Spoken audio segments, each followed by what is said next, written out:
Hi everyone, I hope that you are all in good shape. In fact, this is one in a series of videos I will be giving on lessons related to advanced composition and introduction to research. As a reminder, we have so far dealt with the narrative essay. We threw much light on the constituent parts of this text type, including the setting, theme, mood, characters, and the plot. We also zoomed in on the parts of this type of essay, indicating that a good introduction should consist of a hook and a thesis statement, and we provided definitions for each. In the body paragraphs, we stressed the role of transitional sentences and the sequencing of events according to the chronological ordering in which they appear in the text. In this video, we shift attention to the argumentative essay. We will try to answer three related questions. What is the argumentative essay? What are the goals of an argumentative essay? And what are the key features of its constituent parts? To answer the first question, we write an argumentative essay because we want to convince, we want to persuade the reader to embrace the viewpoint that we are defending. This could be because we aim to change the reader's mind or urge them to take a certain course of action. To achieve both ends, the argumentative essay must be highly persuasive and logical. The goals of the argumentative essay are numerous, but the following are just a few, given for illustration. We write an argumentative essay because we aim to lay out an opinion on a debatable topic. A topic can be considered from multiple perspectives. We also want to give explanations, clarifications, and illustrations of that opinion. At best, we aim to urge the reader to take action to bring about change and to convince them that our position is valid. At the least, we aim to persuade the reader that our view, that our opinion, that our position is worth considering. In addition to all of that, our objective is to support our opinion with evidence, facts, examples, descriptions, and statistics.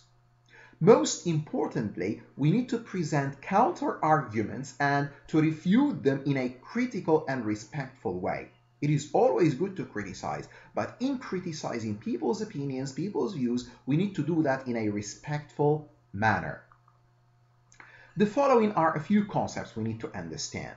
An opponent, as you can see from the slide, is a person who disagrees with something and speaks against it. The argumentation is the act or the process of forming reasons, drawing conclusions, and applying them to a case in discussion.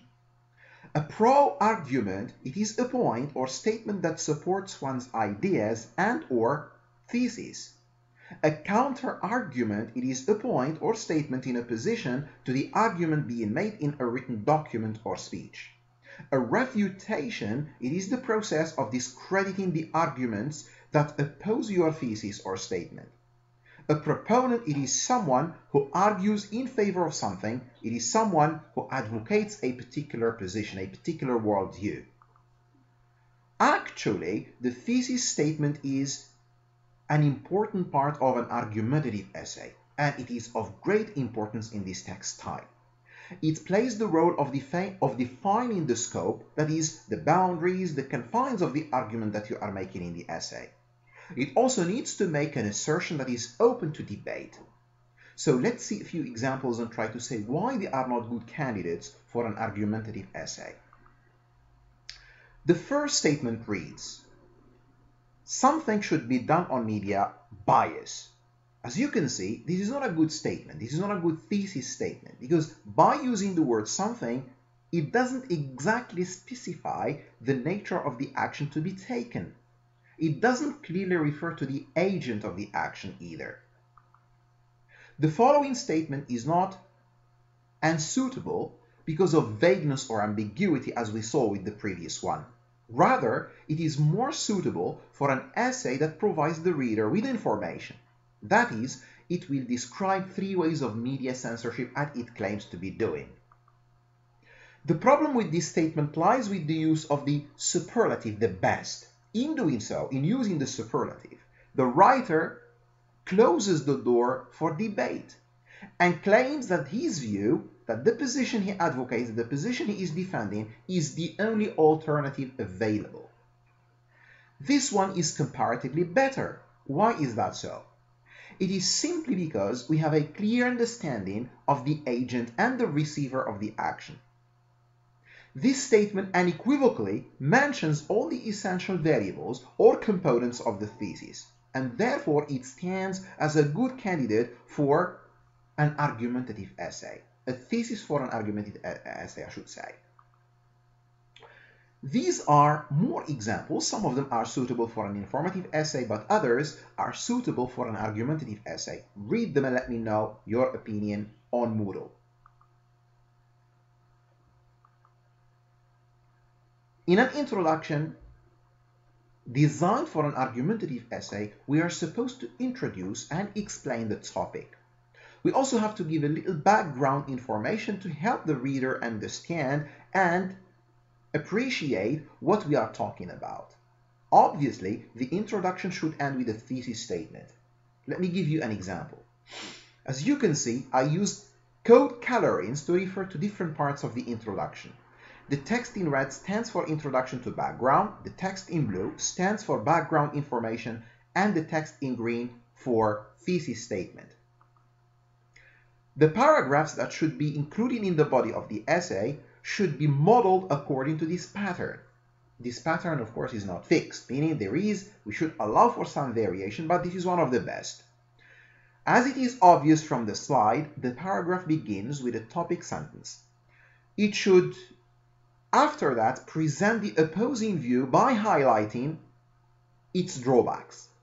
Now is the time to introduce the view that you are defending. That is the point that you are arguing for. Finally, after you have compared the two views, you need to refute the opposing position. So let's see how this works in real life.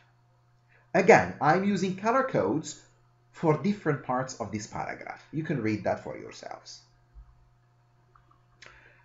What you need to do in a conclusion for an argumentative essay is to summarize the pro-arguments and the main refutations. This is how this could be done in real life. The text in light brown indicates a summary of the pros, and the black script stands for a summary of the main refutations. Again, you can read that for yourselves and make your analysis. This is a template for an argumentative essay. It summarizes all the parts we have been discussing so far. This is the end of this video. Thanks for watching. Be safe. Bye-bye.